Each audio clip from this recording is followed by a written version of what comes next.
આજ પછી હે ને કોઈ દાડ તાર બાપા તાર મને લઈ જવાની જીદ ના કરતી. ચમ એવું ચમ બોલો તમે? આ તે ના જ લઈ જવાનો હો મને. આપણે હેડ્યા તો માંડ એવું નહીં કીધું જમી રાત થોડાક દાડા હજી વધારે રોકાઈ દઉં. આ જાણે કે હું તો કોઈ વધારાનો હોય ને એવી રીતે મારી જોડે બિહેવિયર કરે. અલા પડો, તમે શરમ કરો શરમ. તમે કેટલા દાડેથી અહીંયા પડ્યા રહ્યા હો? આ તો 15 બીજા બધા દાડા. હું એકલો હતો, બીજા બધા જમી નતા. ઈ તો આગલા દિવસે જ આયા હતા એટલે રહેશે હમણાં 10 દાડા. પણ તમારે તો કેટલા દાડા થયા? 15 દિવસ પણ હું થયા. 2-3 દાડા વધારે રોકાવ તેમના પેટમાં શું દુખે હે? અને હું રોકાણો મેં કીધું કે હું રોકાવાનો હું.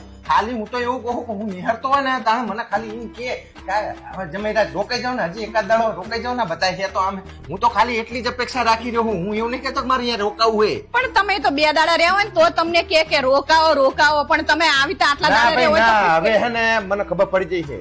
શું આ ખબર બધા પડી ગઈ? નવા જમાઈ આયા ને એટલે હવે મારી કોઈ વેલ્યુ નહીં તમારા ઘરમાં. હવે હું તને સીધે સીધું કહી દઉં, જાણે હું ભંગારો ને એવી રીતે મને કોઈ પૂછવાય આવતું નહીં. હાલ્યો ભાઈ મને એવું નહીં કહેતા કે લો જમાઈ રાત પાણી પીવું. હવે એવું કઈ